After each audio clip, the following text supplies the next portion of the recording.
Hello, everyone. Welcome. It is the Hour to Football podcast.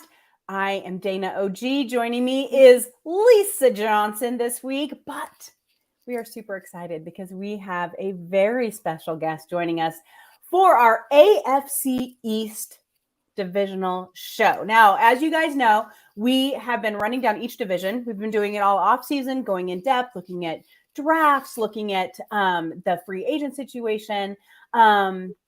And Lisa's been waiting.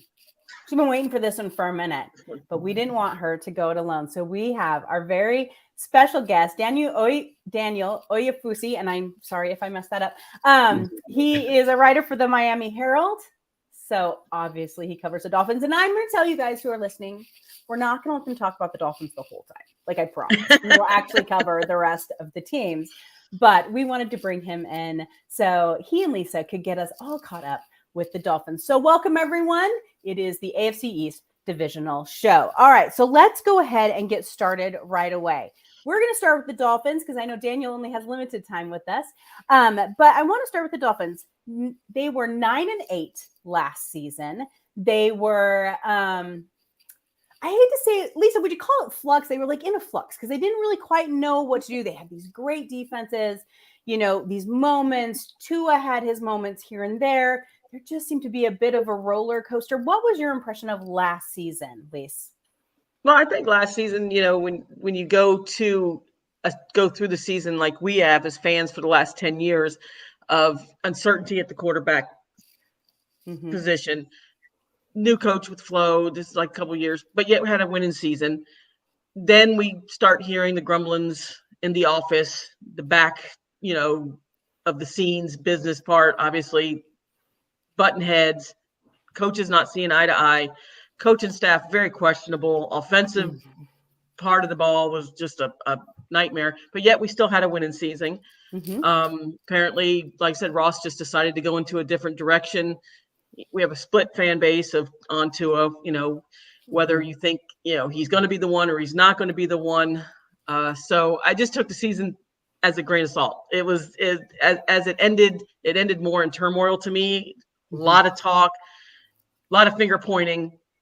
And as the season ended and we folded up, we found out a whole bunch of stuff. That's a whole different topic. That's a whole show all by itself. Right. To begin with. So it was just very disappointing to me, I'll honestly say. And it just seems like this last whole decade has just been one disappointment after another. So that was me. I was just very disappointed. I came away from it, honestly, with no answers. Honestly, I don't know, Daniel, you know, I know you came aboard. I had no answers. Was Tua the one? Is he not? There was so much discord with that between him and Flo, who was right, who was wrong, finger pointing. So I'm kind of happy that the slate's kind of clean. Right. Daniel, again, thank you so much for joining us. What is your take as a reporter? Because Lisa's a fan too. You know, she's super invested in this team, has been since she was young. What is your take on what last season kind of entailed, how it felt? You know, do you get the same impression as Lisa that it was just like kind of a throwaway season? Yeah, I think Lisa really did hit it right on the nail where you left that season just not really knowing what to take away from it, just kind of feeling unfulfilled. You have to kind of look at the context of that year. You know, that was, the third year under head coach Brian Flores. You have a rebuild kind of quote unquote tank season in 2019. You know, you get all these draft assets and this draft capital, you free up all this money. And over the past couple of years, I mean, you put all the work in to build up the roster. You sign guys, you draft a bunch of guys. I mean, they had a great rookie class last year. And I thought that 2020 was really about figuring out like what Tua is as a quarterback. You know, he had a new offensive system, new offensive coordinators. So this twofold offensive coordinator system just didn't work. Obviously, Tua got hurt, but he just wasn't really supported well, whether that was the offensive line or the pass catchers around him. And even the defense didn't play up to its standard, or the standard that they expect to play up to in the first half of the season. So again, it was good that they were able to turn the season around to some extent, win 8 of their last 9 games, came up just a little bit short of the playoffs. But obviously the surprising firing of Brian Flores kind of threw a wrench in all of that. And it's almost like you're kind of starting from square one and a half with Mike McDaniel. This is a team that, the owner, Stephen Ross, said it himself. They're ready to win now. He said this is not a rebuild. And I think that the offseason moves that we saw really reflected that vision and that thought process of the organization. Yeah, Lisa's probably going to tell you this, so I'm just going to go ahead and admit it right now. I call your head coach hipster homebrewer, and it's because he was in San Francisco for so long. It's going to stick in your head, Daniel. You're going to start actually calling him hipster homebrewer now. But I think it was good. It was a nice little jolt of youth that came in with him. I think that some definitely different ideas, two completely different types of coaches. So it will be interesting to see what he can do. But Daniel, the best offseason move, you have to admit, Tyreek Hill. That was crazy.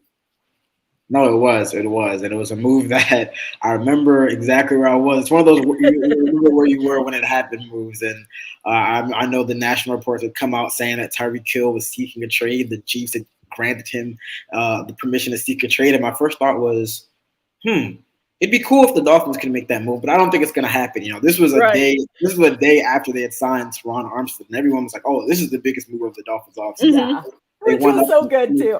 They won up 24 hours later, and they get the fastest guy in the NFL, one of the best wide receivers in the league. And this is a move that, it's just going to make life so much easier for Tua, life so much easier for Jake Waddle, all the other guys that they have on offense. And man, we saw him a little bit during the offseason workout programs, and he's a real deal. So it's going to be fun to see him in Miami. Now, Lisa, I live here in Kansas City. Most people know I live in Kansas City. So I've heard nothing but, oh my God, we lost Tyreek Hill on this end. So like the fan base here in Kansas City kind of lost their minds. But huge shot in the arm. But Lisa, if you had to look at the other additions that you guys got in the offseason, what other pieces were added that you thought were vital? Well, I thought the wide receiver position with the Cowboys, I thought that was a great move.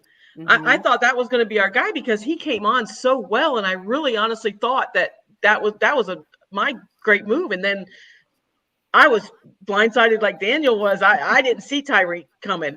But I slow the roll a little bit because you know me and my quarterbacks. I do. I think a quarterback can make a wide receiver.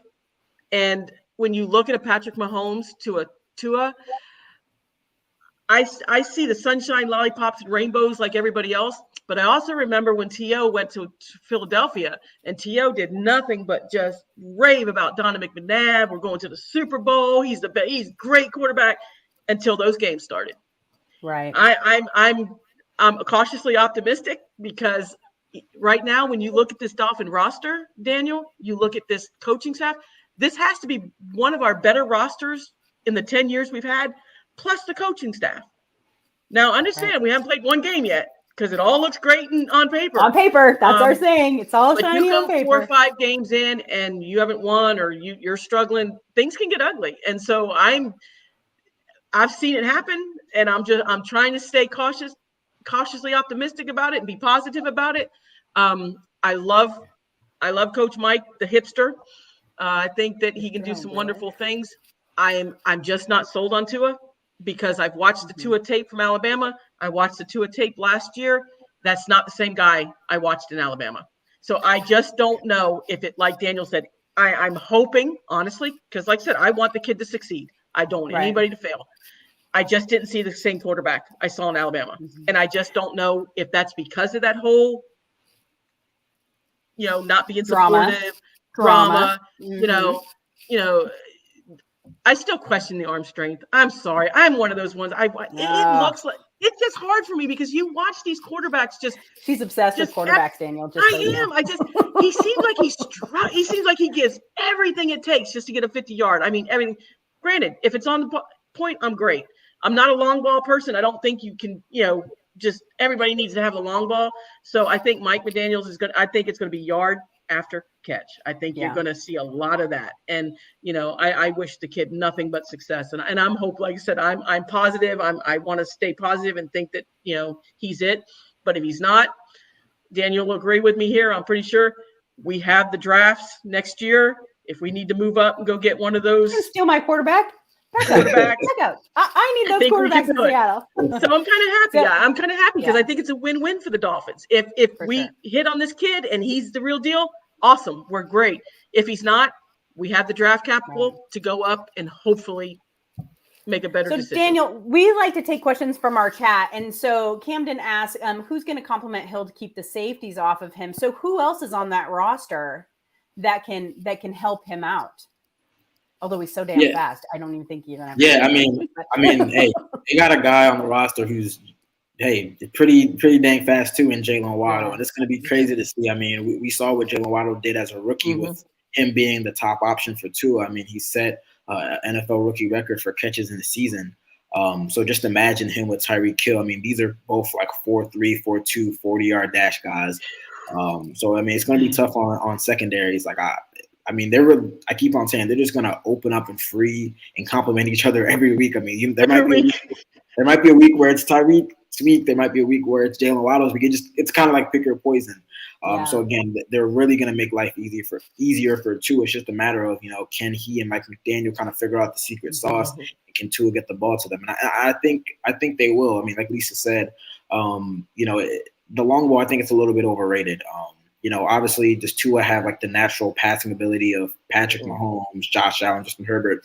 No, but I think that he has some very unique. He has a very unique skill set in its own right, and I think that this offensive scheme that they're installing, they're gonna make it work, and they're gonna make it where, like you said, it's gonna be yards after the catch. It's not gonna be 20, 25 yards all the time, but maybe 12 yards downfield, and scheme the plays up that you can get your receivers open and get them in space. Right. It's going to be fun. Great point too, Daniel. Great point. I think just like you do. So let's move on to the draft. Not a ton of picks this year, right? Just a handful of draft picks. Didn't have a pick until the third round. That's okay, right? That's all right. But with that first pick, you got linebacker Channing Tindall. And then you did get another wide receiver in the fourth round, another linebacker. Geez, do you think you need a linebacker? Did pick up a quarterback. Thought that was interesting. Mr. Skylar Thompson out of nowhere. All right. So with the amount of draft picks that you guys had, did you see anything that stood out, Daniel, when you were at camp, when you're at rookie camp? Was there anyone because again, not a ton to choose from there, but that you thought kind of stood out? Yeah, it was tough because again, they just had 4 draft picks. Their first coming late in the third round. Channing Tindall, I thought out of Georgia, the inside linebacker, I thought that was a guy that addressed the need, maybe like the one remaining need on the team. And so the draft was inside linebacker. Truthfully, I didn't see a ton during the offseason workouts, but I think that they're definitely going to find a role for him. This was a guy that was kind of a late bloomer at Georgia, partly because Georgia had so many 5-stars. I mean, you got to remember that they won the national championship. So that whole defensive line could have gone. Exactly. Yeah, I mean, Channing Tindall, he played with 2 guys at his position that got drafted as well, like before him. So it was pretty tough for him to kind of break through. But his senior year, he had a really, really strong year. People talk about his speed at the position, and this is a defense that loves to use their inside linebackers, blitz them, drop them back, have them spy. So I think that they're definitely going to find kind of a niche role for him early on, whether that's, just coming in on passing situations to blitz. I think they'll find really unique ways to use his speed. So that's one guy who I think that maybe not like the first week or the first month of the season. Right. Maybe he won't be a starter, but they'll definitely find a role for him. And I think that role will grow as the season goes on. Sure. When your first pick is in the third round, you don't, Lisa has this theory where if you take a player in the first round, they are a starter. That's you take them in the first round, they start. They should be player ready. That's what she thinks. So obviously, if you get someone in the third round as your first pick, you're not expecting a lot out of them in the first year. But if there's that upside, sometimes that second year, that third year, they can make such a huge jump. All right. Well, we're gonna wrap up with you, Daniel. Because I know. Oh, Lisa, what do you got, honey? I have a question for Daniel as we wrap up. Oh my goodness. Because I mean, he's got that Baltimore connection. So I've heard rumors. And I gotta run this by you. I know what you're asking me, but go ahead. Okay. All right. Now this is hindsight, so don't attack me, Tua lovers. Say he struggles, okay? And the Dolphins kind of like, we're gonna move on. So we look at this draft, we load the picks we have. Lamar's not a little, I think some little inklings are going on. Lamar might be ready to move on. You think the Dolphins would make a move pass on another rookie quarterback and bring Lamar in next year for maybe some picks? Whew, man, well, that's a twofold question. I will start by saying this. I think Lamar he loves Baltimore. I think Baltimore loves Lamar. His contract situation is very, very unique. I think they'll work something out. But hypothetically speaking, if 2022 does not go the way the Dolphins and Dolphins fans expect, and Tua kind of disappoints, I do think that as opposed to going into the draft to get a young quarterback, they'd be in the market for a veteran quarterback.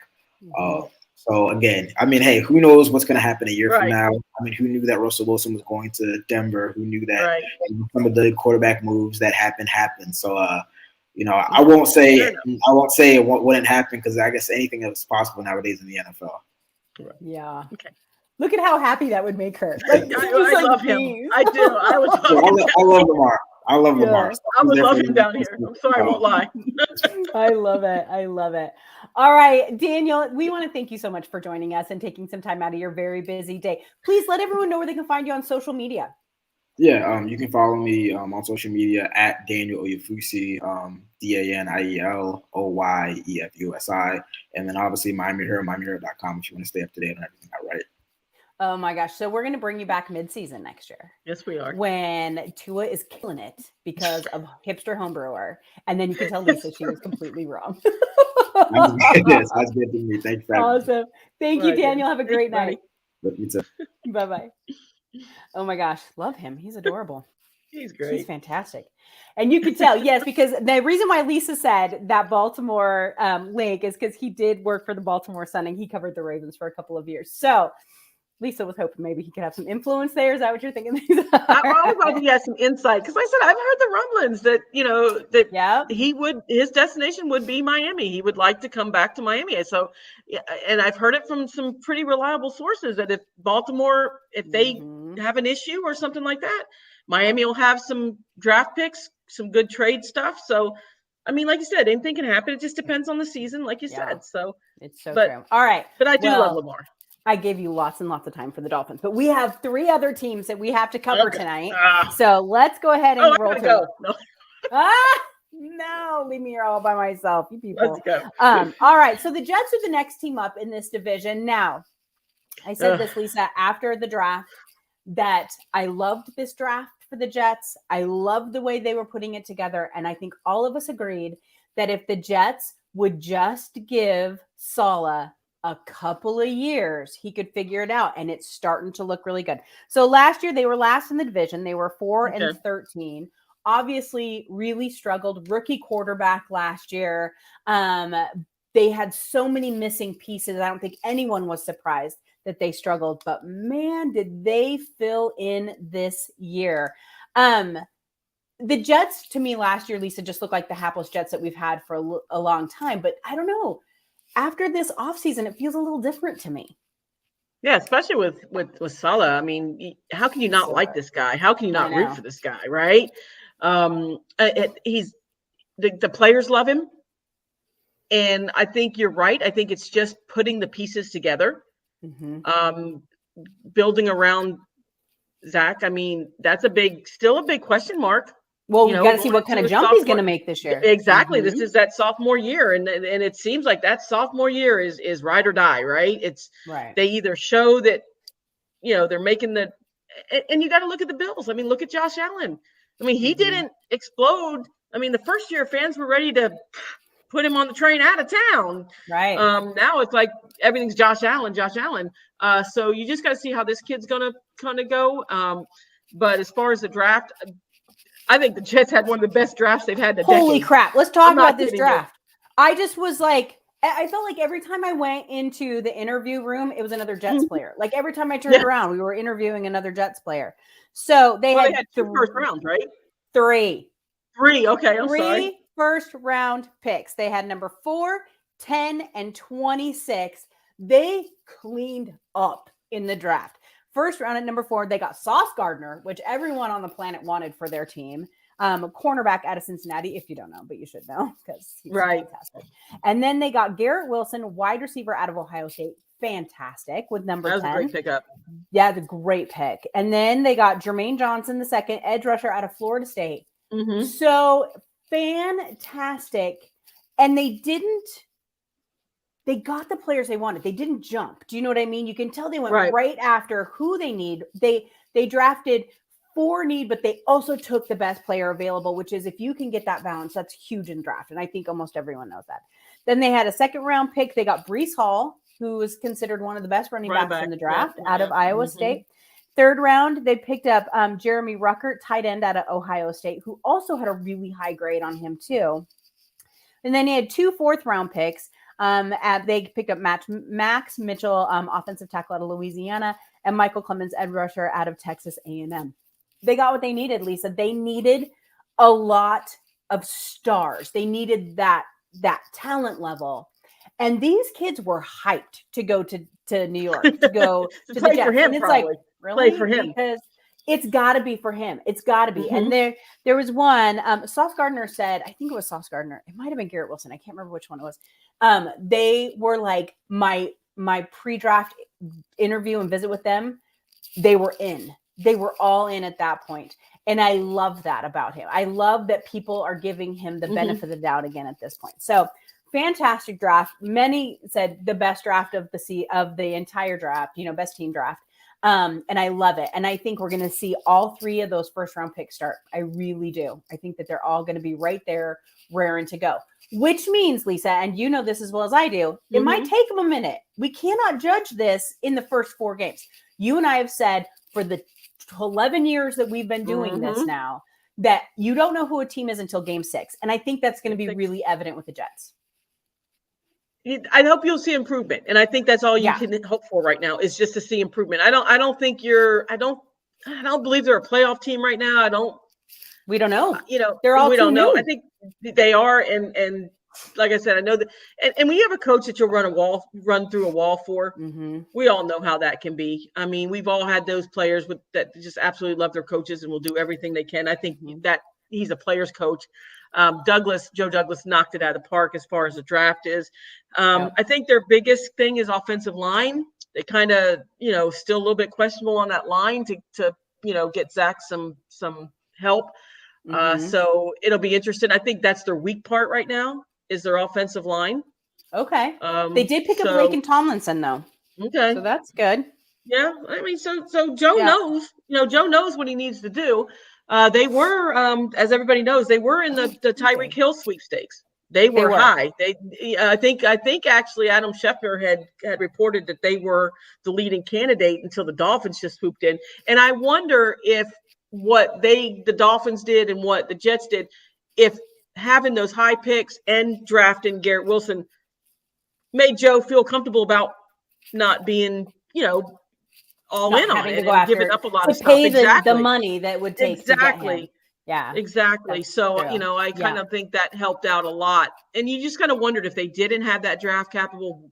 I think that you probably would have seen Joe and the Dolphins play hardball for Tyreek Hill.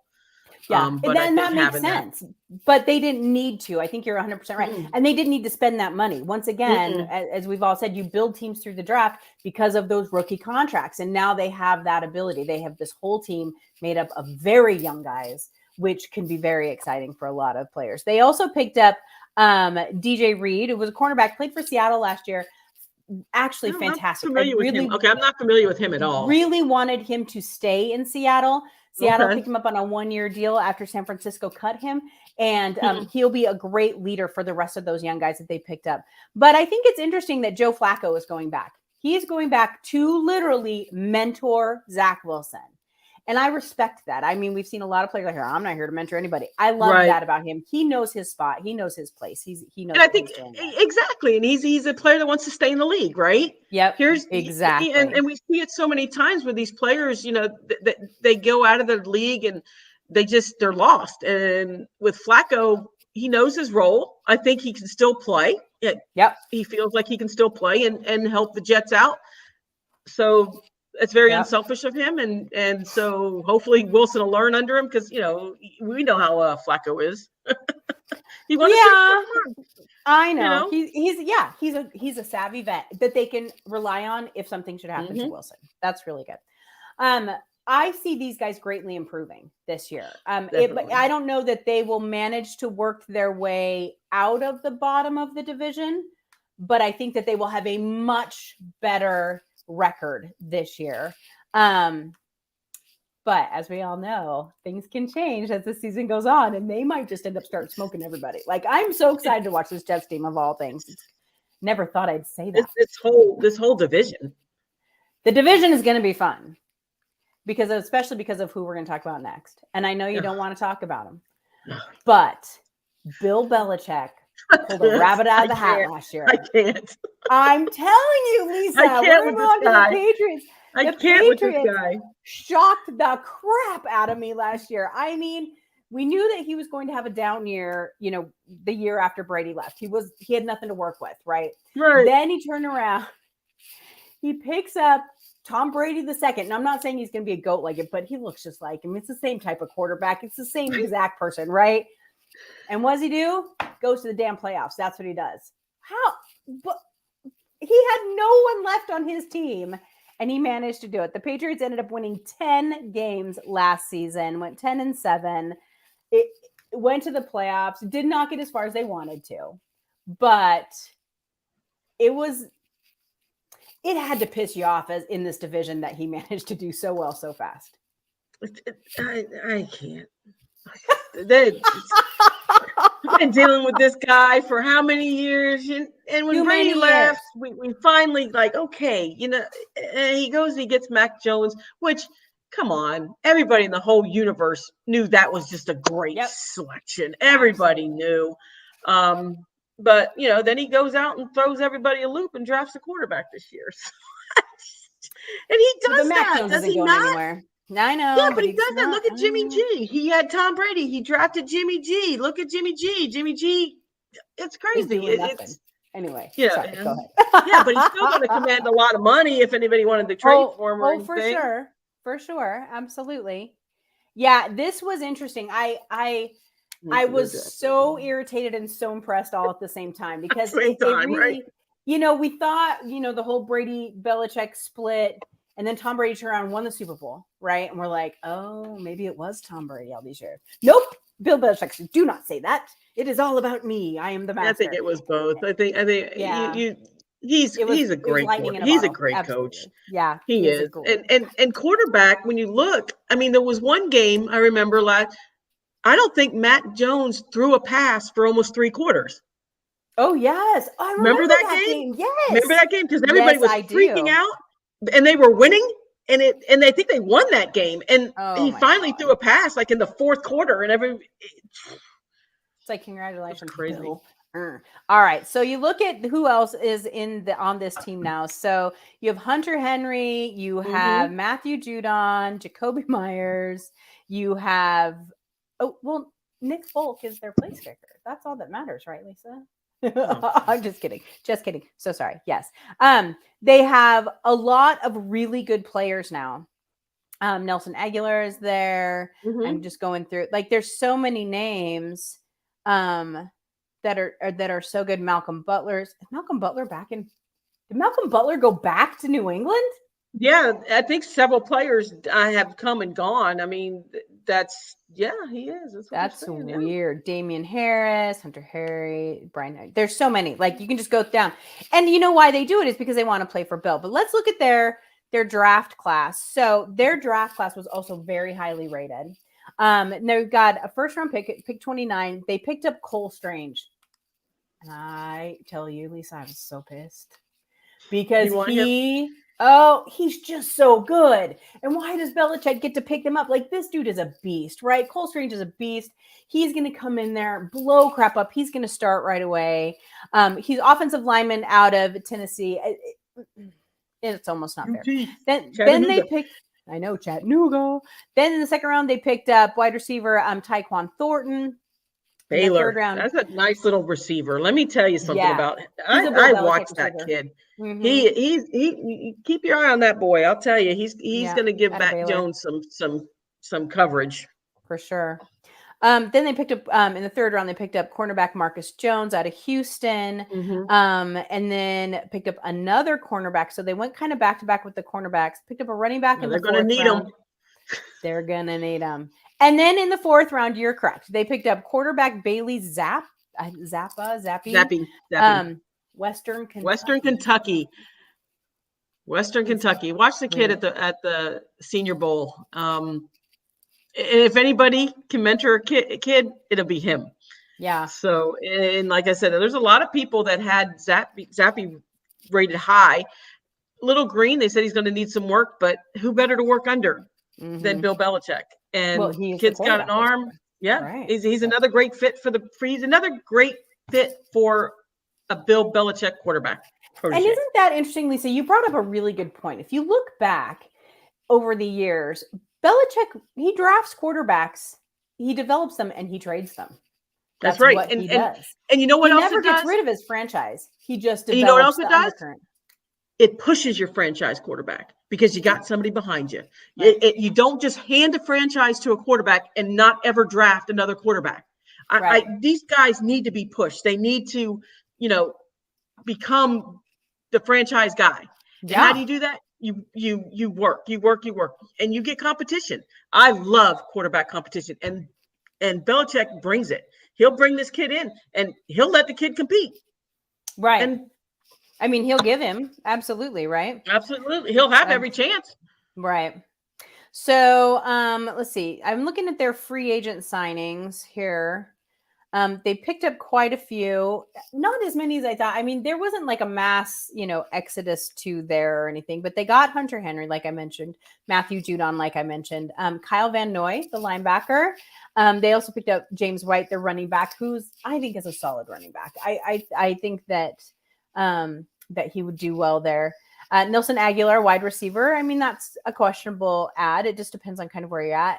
David Andrews, the center. Nick Folk is the kicker. Jalen Mills at safety. So Kendrick Bourne was wide receiver. So they picked up a lot of people. Some of them their own. They re-signed their own. The McCourty, I think only one of the McCourty brothers is coming back. Yeah. One was here, and then didn't he go back or went somewhere else? Yeah, no, he re-signed with them. Yes, so he got an extension. So yeah, so I think that the Patriots. I think what we're going to see this year with the Patriots, Lisa, is I feel like we're going to see a lot of what we saw last year, just probably even a little better. So I wouldn't. Be Kyler Van Noy left us and went back to the Patriots, but now he's with the Chargers. He signed with the Chargers. Yes. So he's not with them. He signed with the Chargers. So I think that because he left them. I'm sorry. Yes, he left them. Yes. Yeah, because he came. He was the free agent that they players. lost. Yep. Yes. Mm-hmm. Yes, you're absolutely right. I'm sorry, I got my lists mixed up. But yeah, so I think that they're going to be good. I wouldn't be surprised they'll get at least 10 wins, if not a few more. I think they did that. Last year. And we're going to talk about the Bills here in about 2 seconds. And the Bills fans do not come for me. But I wouldn't be surprised if everything fell right, if they push those Bills just a little bit. And the Bills fans are going to be really pissed. But I can see that happening because it's Belichick. And I think that Mac Jones is going to be even a better quarterback this year. He's going to make that second-year jump pretty easily. So, for sure. And no one wants to hear it, right? No one wants to hear it. All right, so let's go back to the Buffalo Bills. I believe the Buffalo Bills are the second best team in the AFC. Maybe third, depending on how you rank them. I think still, I do. I think that they are a powerhouse. I think that they added so much. Von Miller, the addition of Von Miller alone makes them a much better team. Mm-hmm. I think that it's going to be fun to watch as long as they don't get an injury bug, as long as, we always say it's shiny on paper. But so I think that that's going to be really interesting. The Bills obviously won the division last year by 1 game. They won 11 games. The Patriots got 10. That's why I'm saying it could be, depending how it goes. Unfortunately, their playoffs were not at all what they wanted it to be. And I honestly, God, think it's just because of the luck of the draw. They ended up having to play the Chiefs. Yeah, but I saw an interesting meme the other day, and it was pretty funny because if you had bet odds in Vegas or anything, they showed the score with 13 seconds left. I know. And did you see that one? Murder. Would you? And that is going to be one of the all-time. And if you're a Buffalo Bills fan, it just stabs you in the heart, and it's just something that I'm sure when people see it, because 13 seconds left, you're winning, right? You've won this game. I mean, who looks at that and says, "Oh, they're not going to lose it. It was crazy. So will Von Miller make the difference? What's that one player that they signed that will make that difference? And I honestly think Von Miller is that player they wanted to see if they could get that one extra tackle, that one extra sack, that one set. You know what I mean? I absolutely know what you mean. And I completely agree. I think that I know that there's a lot of people out there who think Von Miller has lost a step. First of all, that's not even it. He has not lost a step, but also just the leadership on the defense. The presence. They need. Yep. They needed that so bad, Lisa. That presence. Yep. Oh, talk to me about a team. Oh my God. I just love Von Miller, and I just love Von Miller, but you know how I am about those defensive players. But let's talk about Josh Allen for a minute. Josh Allen was starting to get some flack from some of the fans toward the end of the season. I think they expected him, after going to the AFC Championship the year before, that I think that they expected him to just come in and literally roll over the top of everyone. My question to you, you paying so much attention to the quarterbacks, have we seen all that Josh Allen can do? And I'm not saying it's bad, because he's a great quarterback, but have we seen his arc? I think he still has some improvement to go. Okay. I still don't think you've seen 100% of him. He balled out that game with the Chiefs. I mean, I don't know what else you could have asked that kid to do. Honestly, he did everything. He did everything.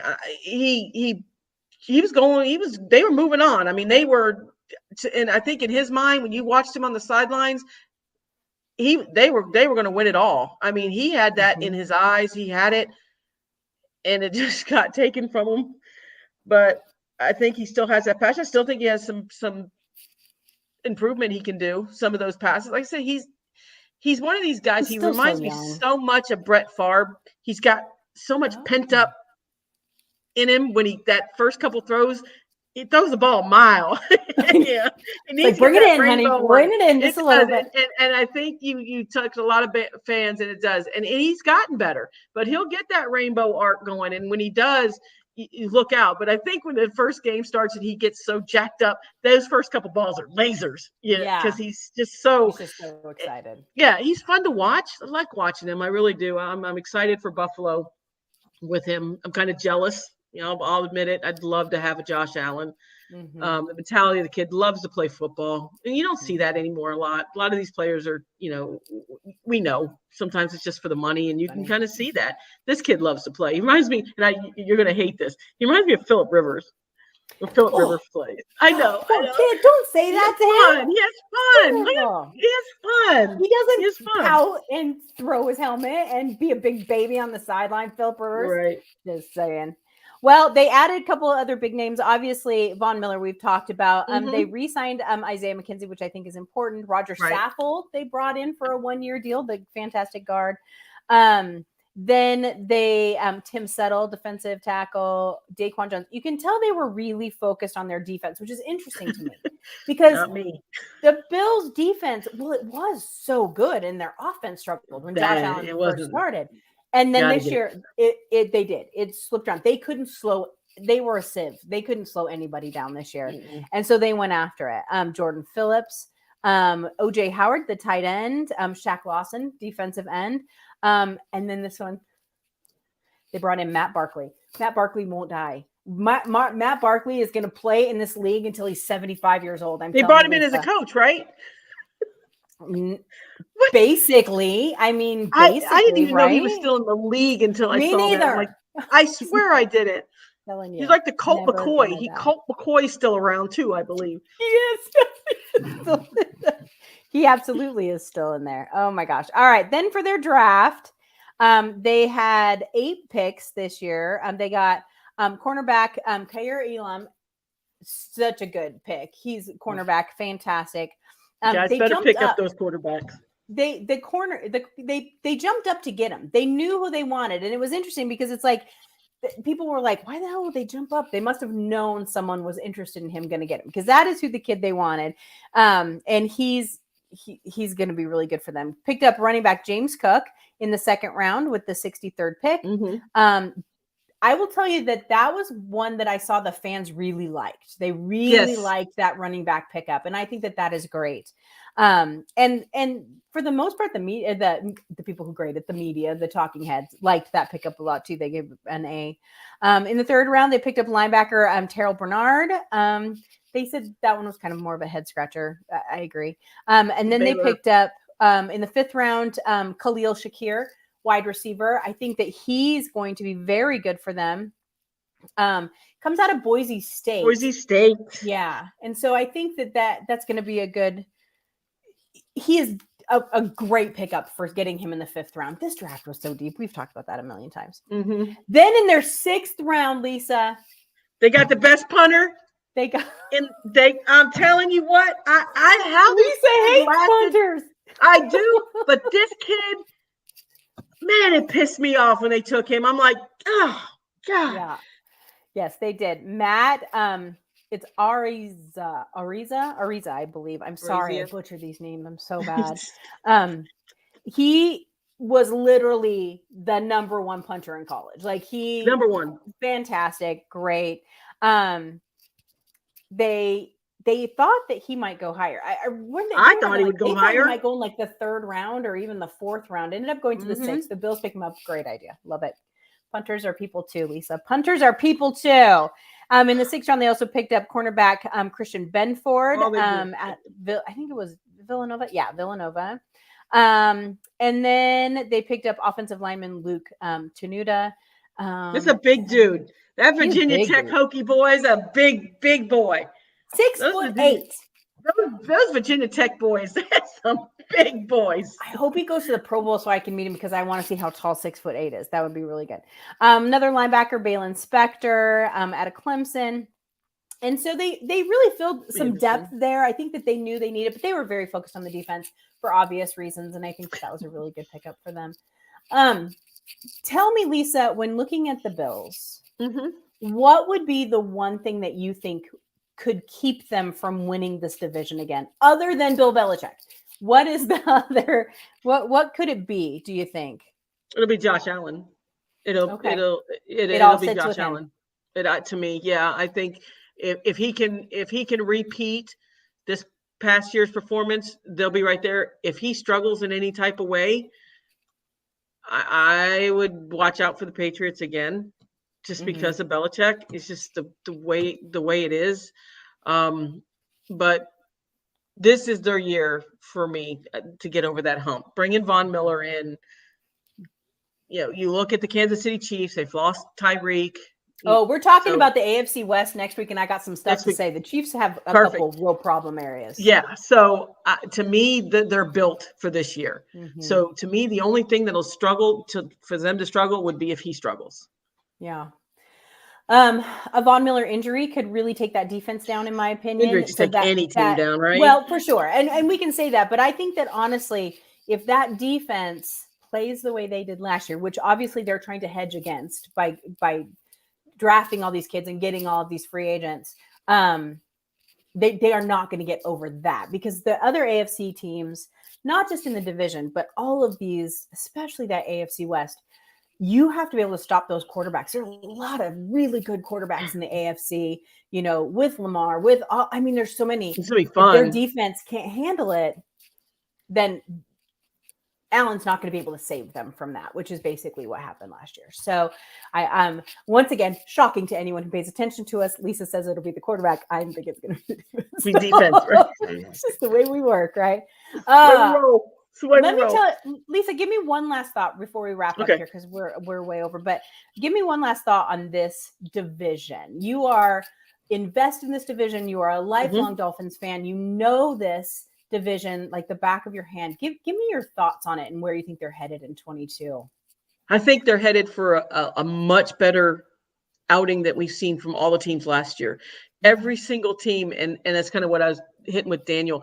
Every single team in the AFC has improved themselves, from Buffalo, the Patriots, the Jets, the Dolphins.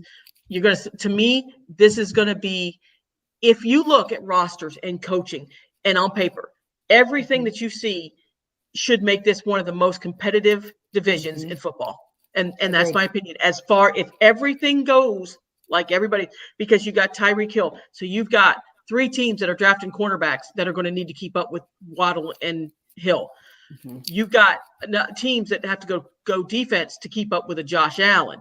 So every single team has to reflect the other team to me, because these divisions know each other so well. Right. And as we know, every single year, it doesn't matter your record. When division teams go at it, they go at it. And it's going to be a fun division to watch. And I think this is one of I'm excited about this division. I think it's going to be one of the most competitive divisions. And if it should come down, honestly, guys, to me, it should come down to the last 2 to 3 weeks of the season to see who wins this division. Which isn't to me that how it's supposed to be? That's right. That's why I think it'd be great. Yeah. I mean, like you said, anything can happen. Injuries, God willing, we don't have any, can just decimate you and stuff like that, or players not playing up to their potential. And we've seen that. And that's what I talked about, Daniel, is like everything.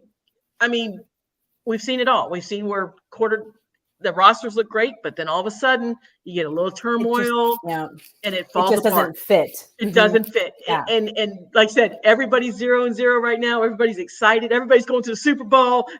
So, but I'm excited about this. I'm excited about this division. I think it'll be one of the most competitive divisions in the league. I just love the AFC this year. The NFC, I don't get near as excited about, which I should. I mean, I'm an NFC. I think West there's fan, so many question marks with the NFC, so with everybody many, moving around AFC, and stuff. Here's the thing with the AFC with me, Lisa, and we have one more quarterbacks, division. right? They all have great quarterbacks. I know. They're young. They're fun. They're exciting and new, and I think that's why I'm so excited. I can't wait to talk about the AFC West next week, because that division is bonkers, and it has nothing to do with Russell Wilson. If you take Russell Wilson out of that division is still fantastic, and they're young and they're ready to go. It's going to be super fun. I got a couple of things I want to say too about it. I got a couple. Yeah, I do.